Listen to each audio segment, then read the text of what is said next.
Thank you very much. I just gotta say, I can cross this off my bucket list. I've now been introduced by a man wearing a kilt. You have no idea how happy I was to see you. Seriously. But Evan and Scott, that was great, both of you guys. I like, my heart went out to you, man. You're sitting here tuning the guitar, trying to make beautiful music for us, and then you said, you better fucking like it, and then apologize for saying that. No, dude, we did fucking like it, and anybody who doesn't appreciate the effort that went into that can come see my 5'5", 138-pound ass. Speaking of asses, Icarus up here has got an amazing one. I'm a little intimidated personally, and this chandelier over here is making me feel rather amorous. It looks like it should be in a 1920s French whorehouse. So yeah, I gotta apologize to y'all. This is kind of me double dipping tonight. Not 2 hours ago, I was speaking at a treatment center for drug and alcohol addicted teens because I figured if anybody could use a laugh, it was them. So I already got my giggles for the night. So this is just bonus on top of everything.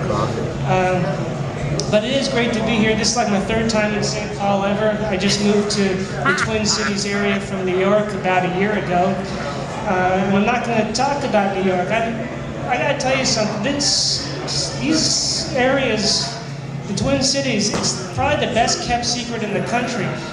This place is freaking awesome. Give it up. Give yourselves a round of applause. I was listening to NPR the other day on the way to work, and y'all were talking about how you need to start a boasting campaign.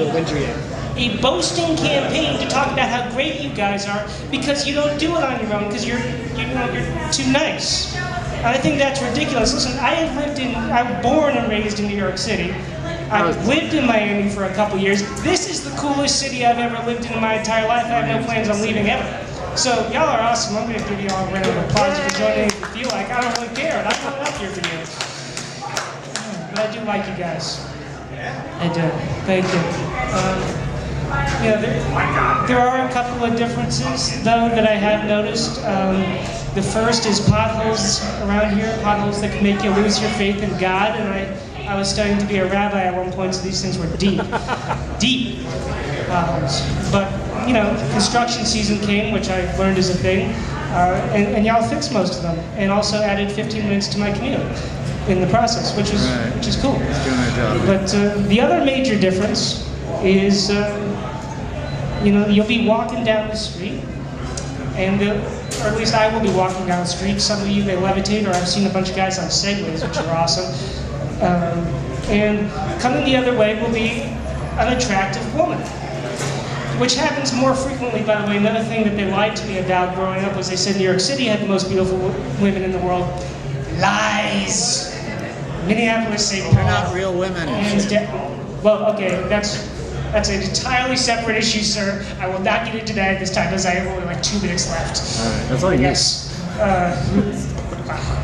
But anyway, coming the other way will be an attractive lady, and she will, on more than one occasion, this has happened to me multiple times, she has made eye contact and smiled at me, a complete stranger. This does not happen in New York. In New York, if a woman is walking the other way and she makes eye contact with you and smiles, the next thing you do is pick up the phone and you call your mother and you say, "Mom, it's time to start picking out the drapes because I found the one." It was eye contact, mother. So, I've been out here 2 weeks and I made this call for the 16th time and she said, "Well, what's her name?" And I said, "What do you mean, Mom? There was just eye contact." And she goes, "Son, the next step is talking to them. You need to go up to that nice young lady and tell her that you are desiring to stick your tongue down her throat." My mother's a very aggressive woman from Missouri. I do not get that, or from my father from Brooklyn. But that's just what. That's what she is. My mom's a poet. My dad's a statistician. You put those together, you get this guy. It gets a little weird. How am I doing on time? So you have small. You've got about 2 minutes left. 2 minutes left. Okay, so this is how nice and sweet my mother is. we're on a family trip, and we have a classic rock station on the radio because nobody can really complain about classic rock. And on the radio comes Sympathy for the Devil by Rolling Stones. Fantastic song. In the middle of this song, everybody, by the way, in the car is just bopping their heads, digging it. In the middle of this song, my mother suddenly bursts out with, "What is this music? Who does this? Who? You know the chorus, like, who? You know the song.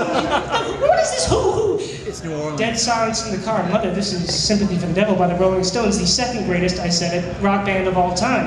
First is the Beatles. So sorry. What about Quasi? So sorry about that. But that's the type of person my mother is, and so she's sweet, innocent, and very sheltered, and I realized she didn't know what the word bukkake was, because I'm an evil person. And so, Did you show her? shortly after that, if you don't know what bukkake is, please look on your cell phone. I'm not going to go into that right now. Thank you very much, sir. I knew we had at least one fan in the house. My last job was one big bukkake fest. That sounds like fun. A little sticky. Hope they get the benefits. At least, did they pay the laundry bill, sir? No. That is rough. That is rough. Usually a very crusty day by the end. That sounds terrible. So anyway, I'm walking around, for like a week going bukkake, because my mom doesn't know what this is. New York dress change. She catches me out one day and goes, "Okay, what is this word you keep saying mean?" And she's also a gardener, so I'm thinking quickly because I think I'm clever. I go, "It's the Japanese word for when a flower releases its pollen," because I'm all smart and stuff. She goes, "Wow, that's really beautiful." Now, I did mention she's a poet, so I get a call, I'm checking home. This was like 5 years ago. So I call, and I'm like, "Everything's great here. I just got my apartment. Yes, I finally got away from the guys from New Jersey." My mother says, "Oh, that's, we're sort of catching up." And she says, "I just wanted to let you know my second book has just been accepted by the publishers." I go, "That's fantastic." She goes, "It was partly inspired by you." I go, So what I'm guessing is going to happen is this is going to start a sexual revolution amongst women, the likes of which only 50 Shades of Grey has ever seen. My dad's going to eventually look up what the word means, and then you're not going to see me at these open mics anymore because I will be dead. So, I'd like to just say thank you very much for let me be up here.